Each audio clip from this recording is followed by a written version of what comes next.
Сәлеметсіздер ме оқушылар, бүгін бізде 3-ші сабақ, ол фигуралардағы заңдылықтар. Алдыңғы тақырыпқа қатты ұқсайды, тек бұндағы қосылатын зат фигуралар. Яғни сол бір заңдылықтар, бірақ олар фигурада тұрады. Мысалы, бірінші мысалға көшейік. Төмендегі сандар белгілі бір ережеге сәйкес қойылған. Сұрақ белгісінің орнына жауаптардың қайсы сәйкес келеді дейді. Бұнда алдыңғы сабақта айтып кеткендей, көбейтуде болуы мүмкін, бөлуде, азайтуда, барлығы қосылып ортадағы санды беруі мүмкін, я үшеуі қосылып төртіншісін азайтқан кезде ортасындағы санды беруі мүмкін. Жаңа мына мысалда айтып жатыр, бірінші мысалдағы. Тағындай болуы мүмкін. Барлығының қосындысы қандай да бір санның квадраты, сол квадрат сан ортада жазылуы мүмкін. Қазір көре жатасыздар, ұбт-да келген есептерді де осы тақырыпта шығаратын боламыз. Төмендегі сандар белгілі бір ережеге сәйкес қойылған, сұрақ белгісі орнына жауаптардың қайсы сәйкес келеді дейді. Ал көрейік. Мына сұрақтың жауабын мен білемін, бірақ сіздерге үлгісін көрсетейін. Мысалы, сіздер былай істеңіздер болады. Мына 2-ні, 4-ті, 8-ді, 5-ті қосып, қандай да бір сан 9 шығару сандарды болады. Мысалы, 2-ге 4-ті қоссақ 6, 6-ға 8-ді қоссақ 14, 14-ге 5-ті қоссақ 19. Так, 19 бізде 9 керек. Жоқ, болмайды екен. Мен былай көбейтейін, 5-ті 2-ге көбейтейін, 8-ді 4-ге көбейтейін де екеуін азайтайын бір-біріне. 8 5-ті 2-ге өтсек 10, 8-ді 4-ге өтсек 32, 32-ден 10-ды азайтсақ 9 шықпайды, 22 шығып тұр. Так, тағы да болмайды екен. Тағылай істесек болады. Керісінше 4-ті 2-ге көбейтіп, 5-ті 8-ге көбейтіп, екеуін азайтсақ болады. 2-ні 4-ге өтсек 8, 5-ті 8-ге өтсек 40, 40-тан 8-ді азайтсақ келмейді да, я қоссақ та келмейді. 48 болады, азайтсақ 32 болады. Келмейді. Тағы қандай бар екен? Ойланайық. Осылай сіздер бірнеше рет варианттарды көру керексіздер. Бұны негізгі логикасы мынада. Мысалы, мына 2-ні, былай 4-ті, 8-ді үшеуін бір-біріне қосайық та, мына тұрған 5-тен азайтып тастайық. Сонда бізде қалай болады? 2-ні 4-ге қосамыз, және 8-ге қосамыз. Сонда бізде 10, 14 болады. Содан астында 5-ті азайтып тастақ, 14-тен 5-ті, ол 9 болады. Так, бізде 9 шықты. Окей. Енді, lady gentlemen, тыңдаңыздар, келесі екінші тұрған фигурада осы заңдылыққа сәйкес келу. Егер де келмеген жағдайда, онда ол заңдылық емес деген сөз. Кеттік. Сонымен мен ести көріппін, 6-ны 9-ы 2-ні 9-ы қосу көріппін осылай. Так, сосын 7-ден азайту 10 шығу көріп, қазір көрейік. 6-ны 9-ға қосамыз, 2-ге қосамыз, 17. Апа, 17-тен астында 7-ні азайтсақ, сәйкес келіп тұр, 10 шығып тұр. Опа, яғни бұл менің системам жұмыс істейді деген сөз. Үшіншісіне не істеймін, сонда мен 6-ны 11-ді уже ойланбастан 3-ті қосып бір-біріне, мына тұрған 7-ден азайту керекпін. Сол кезде 6-ны 11-ге қосамын 3-ге, 14, 20 болады. 20-дан астында 7-ні азайтсақ, 13 болады екен. Сонда жауап бізде қайсы болады екен?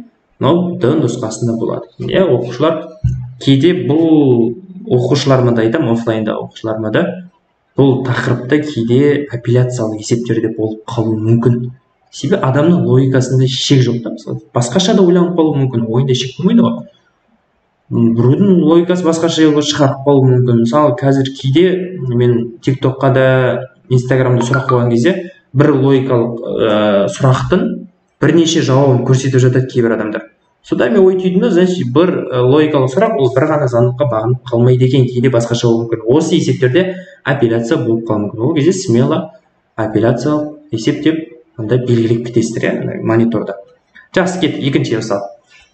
Мына квадраттың торларына натурал сандар әр жолдағы, әр бағандағы және әр диагоналдағы сандардың қосындысы бірдей болатындай етіп жазылған кейбір сандар өшіріліп тасталды. X-ның орнына қандай сан жазылады? Бұл есеп ұбт-да былай келіп. Сандарын білмеймін, бірақ точно осы есеп келді. Пробныйларда ма? Осылай сызылады, дәл осылай. 9 ұяшық ретінде. Ол X мына жерде тұрды да, сандар мына жерге жазылған ол кезде. 4, 6, 3 деп осы. Осылай жазылды. Сәл басқаша жазылды өзі. точно білемін, что біз санды қазір шығаратын есебіміз мына екінші бағаннан бастап шығарамыз, иә. Бұл есепті қалай шығарамыз? Қараңыздар. Айтып тұр бізге, мына былай баған түрінде қоссанда, былай қатардан қоссанда, қатармен де, бағанмен де, екеуін қосындысы тең деп тұр. Былай қоссанда, үшіншісі былай қоссанда, үшеуінің несі қосындысы бірдей деп тұр. Былай үш диагоналына қоссанда, былай баған түрінен, былай қатар түрінен қоссанда, бәрібір олардың қосындысы бірдей болады дейді. Енді қараңыздар, егер екеуі бірдей болатын болса, мыналарды алып тастайды. Яғни менде логика болып тұр, так, мына жерге сан табу керек, мына жерге сан табу керек, так, вертек та. Мына жерге сан қойып, мына жерге сан қойып жүрсем болады, иә? Мына жерге қойсам, тағы да былай мына жақта екі сұрақ белгісі болып кетеді. Мына жерде тұр, міне мына жерде тұр, мына жерде екі сұрақ белгісі. Давай мен мына жердегі сұрақ белгісін тауып көрейін. Бұл жерге мен қандай да бір тағы да айнымал енгізейін, а деген айнымал. Сонда мен қара, x қой, x қосылған a, міне екінші тұрған қосылған 3 тең болады неге? Мынау бізде қатарынан қой. Осы тең болады неге? Мына бағаннан былай жазғанда, былай қосқандағы тең болады. Сонда не болады? a қосылған 6 қосылған 4. Енді x-те бір жаққа тастап кетемін да, a3 деген барлығын көшіріп жіберемін қазір. Сонда x тең болады. A қосылған 6 қосылған 4, ар жақтағы плюс а, мына жаққа минус а деп көшіп келеді, плюс 3, мына жаққа минус 3 деп көшіп келеді, мына жаққа көшіп келеді екеуі де, иә? X-ні өзін қалдырып. Сонда не болады? X тең болады. Плюс а мен минус а жойылып кетеді. Екеуі бірдей, бірақ таңбалары әртүрлі болғандықтан екеуі жойылып кетеді. Сонда сандар қалды. 6-ға 4-ті қосамыз 10, 10-дан 3-ті азайтамыз 7. Яғни x нешеге тең екен? 7-ге тең екен болды. Осылай таба қоясыздар. Жауабы Е нұсқасында тұр екен. Асықпай қайтадан көріп шықсаңыздар болады. Кеттік. Әрмен қарай үшінші мысал. Төмендегі сандар белгілі бір заңдылық бойынша орналасқан. Сандарды зерттей отырып, сұрақ белгісінің орнына қандай сан сәйкес келетінін көрсетіңіз дейді. Енді бұны мен біліп тұрмын, әрине. Енді қарау керексіздер сіздер. Бұнда көбейту мүмкін, қосу мүмкін, манағыдай болуы мүмкін. Үшеуінің қосындысы төртіншісін беру мүмкін деген секілді, иә. Енді бұл жерде бірақ ортасындағы барлығында жұлдыз, сондықтан бұл жерде барлығында бірдей сан дейік. Айтсақ бола ма екен, жай әшейін ортасын таппа қойсаңдар да болады былай айтқан кезде. Яғни мен 4 санмен жұмыс істеу керекпін. Так, 2-ге 1-ді қоссам 3 болады, 3-ге 9-ды қоссам 12 болады, 12, 18 қоссам 30. Яғни мынада 30 шықса, келесінен де 30 шығу керек. Так, 7-ге 14-ді қоссам 21, 21-ге 4-ді қоссам 25, 27 тоқ. Так, бірақ мына 3-ге кеміп келе жатыр, келесі сан 24 болуы мүмкін, иә? Көрейікші. 14-ге 7-ні қосамыз, 14-ге 8 қосамыз 22, 22-ні 7, 29, жоқ, уже бұл асып кетті. Значит, болмайды. Так, бастарын шайқайсыңдар. Болмайды екен бұл. Так, қандай варианттар бар? Мынандай вариант көріп тұрмын. 2-ні 9-ға көбейтсең де 18, 18-ді 1-ге көбейтсең де 18. То есть, қарама-қарсы тұрған сандарды бір-біріне көбейтсең, сол екеуінің көбейтіндісі бірдей болады. 2-ні 9-ға көбейтсең де 18, 18-ді 1-ге көбейтсең де 18, иә? Сол секілді 7-ні 4-ге көбейтсең де 28, 2-ні 14-ге көбейтсең де 28 болады, иә? Бұлай көбейтіп жатырмын. Түсіндіре кетейін. 7-ні 4-ге бұлай көбейттім. Дәл осылай 8-ді 7-ге көбейтсем 56 шығады. Енді 14-ті нешеге көбейтсем 56 шығады, ол 4-ге көбейтсем. Міне жауабы В нұсқасы. Яғни сұрақ белгісінің орнында 4 тұрады екен. Себебі 7-ні 8-ге көбейтсем де 56, қарама-қарсы тұрған 14 пен 4-ті көбейтсем де 56. Значит, сұрақ белгісінің орнында 4 тұрады деген сөз. Осылай. Әрмен қарай. Мына есеп күрделі болып келеді. Бірақ сендер миларыңызға ондай ақпаратты бірден салмаңыздар.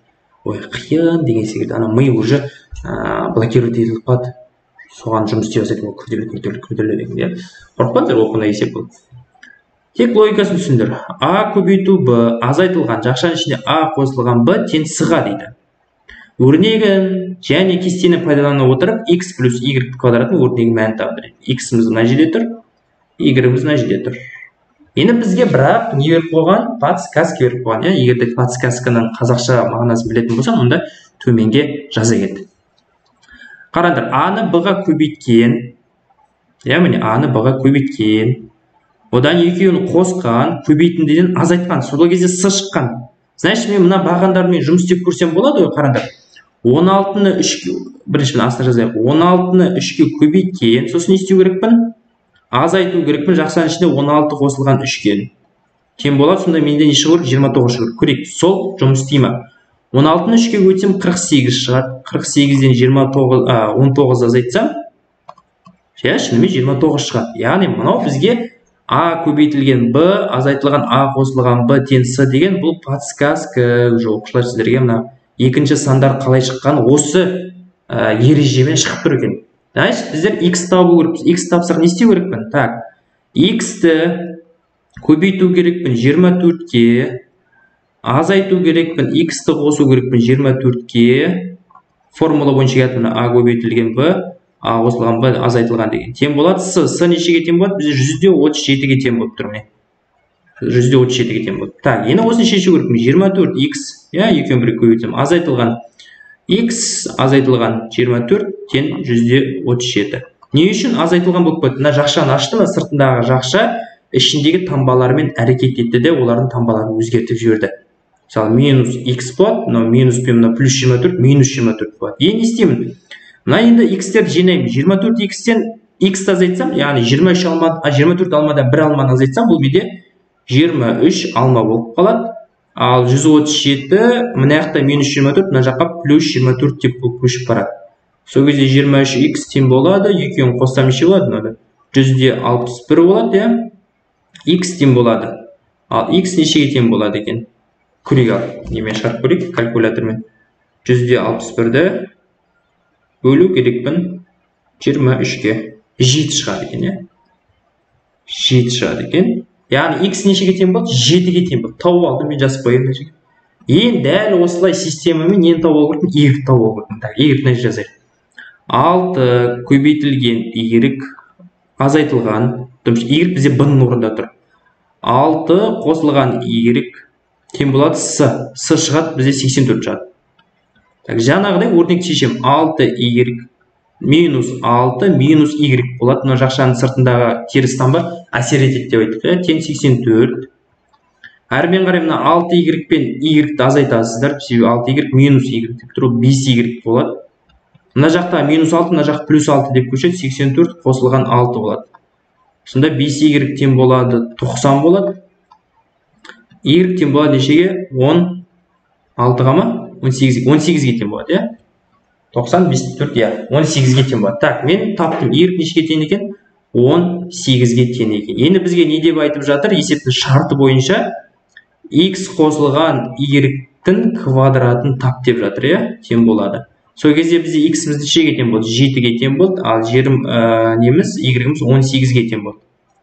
Екеуінің квадратын табу керекпін. Екеуін қоссақ 25 шығады, ал 25-дің квадраты, ол сіздер білесіздер, 625. Сонда ол біздің жауабымыз міне в нұсқасына тұр екен. Өте ұзақ шығады, бірақ мындай қызығушылықпен шығарсаңдар, бұл сіздердің уақыт көп ала бермейді. Біліп тұрсаңыздар, сарт етіп шығара бересіздер. Болды. 5-ші мысал, заңдылықты анықтап x-тің мәнін табыңыз дейді. Қандай варианттар көрейік? Былай істейік.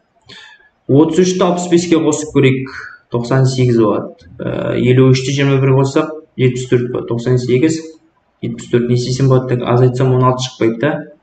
24 шығады. Так, болмайды. 16 шығу керек.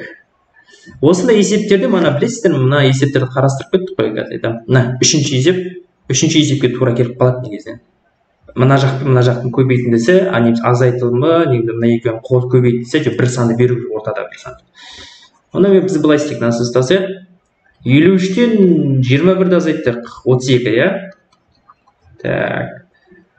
65-тен 33-ті азайттық, 32, Ал осы 32-ні 2-ке бөлетін болса, екеуінде 16 ғой.